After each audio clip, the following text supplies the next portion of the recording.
Okay, so we're out here in the backwoods of Tennessee. What we have here is we've got 2 hay bales. We're going to light both of them, putting up a traditional fire truck booster reel up against the PyroUHPs. And we'll kind of compare the two to see how they differ and how quickly the fire's put out. Here with Doug. Doug, give us a little bit of explanation of what you're expecting the Pyro to do and kind of how it's going to work on the hay bale.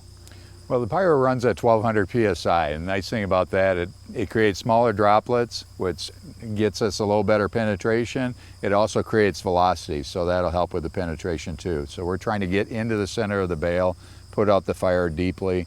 We'll get the surface area fairly quick, but we really need to get into the center of that bale to put the whole fire out. And that seems to be one of the challenging things with hay bales typically, is being able to penetrate into them. Yep. We've run a lot of brush fires when you have those and you just can't get that penetration in there. So That's what we're doing. Let's do it.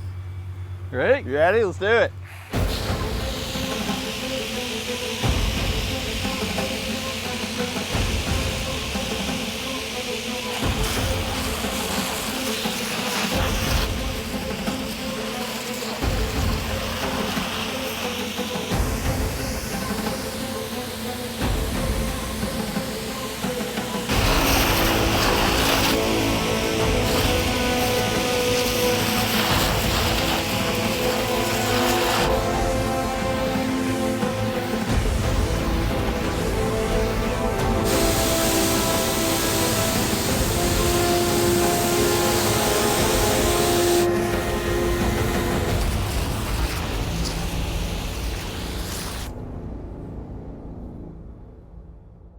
So this is the one that I was on with the booster line, and there was no smoke or any smoldering when I stopped. Just goes to show you there's still the heat and the fire down in there.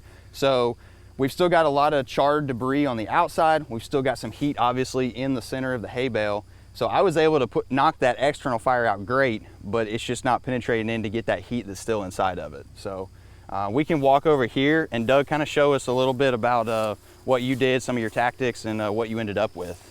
Well, it did tear it apart more. I do have more spread around it, so you can see how far through the burning embers and hay. What's nice about that is you see if something's on fire. You can see if there's smoke around there. I'd feel confident in leaving this one and saying job done.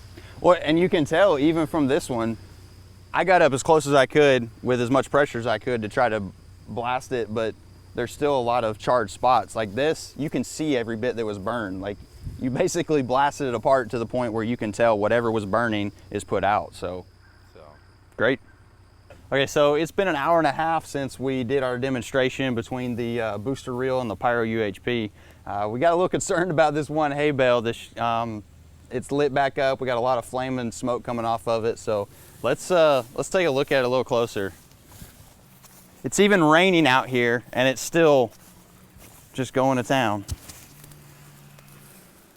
So yeah, that one spot that was smoldering earlier is just really caught back off. Given enough time, that heat's still in there and it just continues to burn. So all it takes is that one ember buried in there and it'll take off again. Let's take a look at this other one. So this is the one that we use the PyroUHP on, high pressure. We don't have anything coming off of it. There's no smoke, no smoldering.